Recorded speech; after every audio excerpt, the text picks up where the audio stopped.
गजाननाला वंदन करून, मातपित्याला नमन करून आज मी तुम्हाला गीतेच्या 15व्या अध्यायाचे महात्म्य सांगत आहे, जे श्रवण केल्याने सर्व दुःखातून मुक्ती होते. ओम नमो भगवते वासुदेवाय. ओम नमो भगवते वासुदेवाय.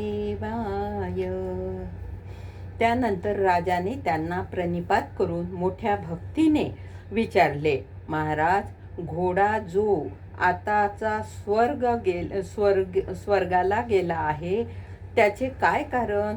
राजा प्रश्न ऐकून चित्रलेखा मंत्र वेत्ता आणि महापुरुषाकडे श्रेष्ठ असलेल्या विष्णू शर्मा नावाच्या ब्राह्मणाने सांगितले, हे राजन, पूर्वजन्मी तुमच्या मेरुमन नावाचा सेनापती होता. तुमच्या पुत्रास ठार मारून त्याने स्वतःला गिळंकृत करून चालविले होते. अशातच अतिसाराच्या आजाराने मृत्यू झाला. त्यानंतर या पापामुळे त्याचा घोड्याच्या योनी जन्म झाला. येथे कोठेतरी गीतेच्या 15व्या अध्यायाचा अर्धा श्लोक लिहिलेला तुम्हाला मिळाला आणि तुम्ही तो वाचू लागताच तुमच्या मुखातून तो श्लोक ऐकल्यामुळे त्या घोड्याला स्वर्गप्राप्ती झाली.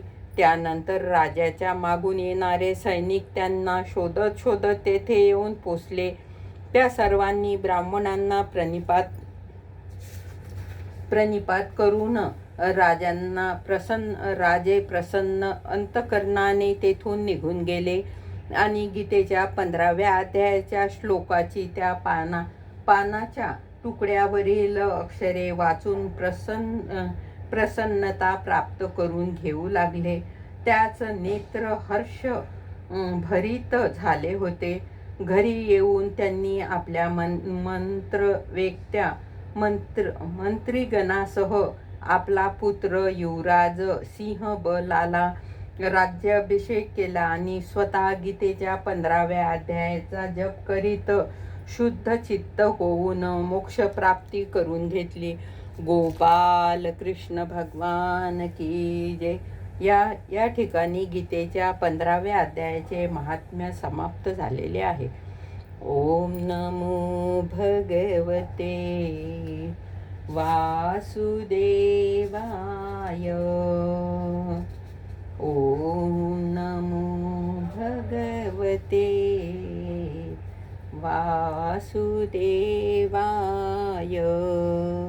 हरये नमः, हरये नमः, हरये नमः.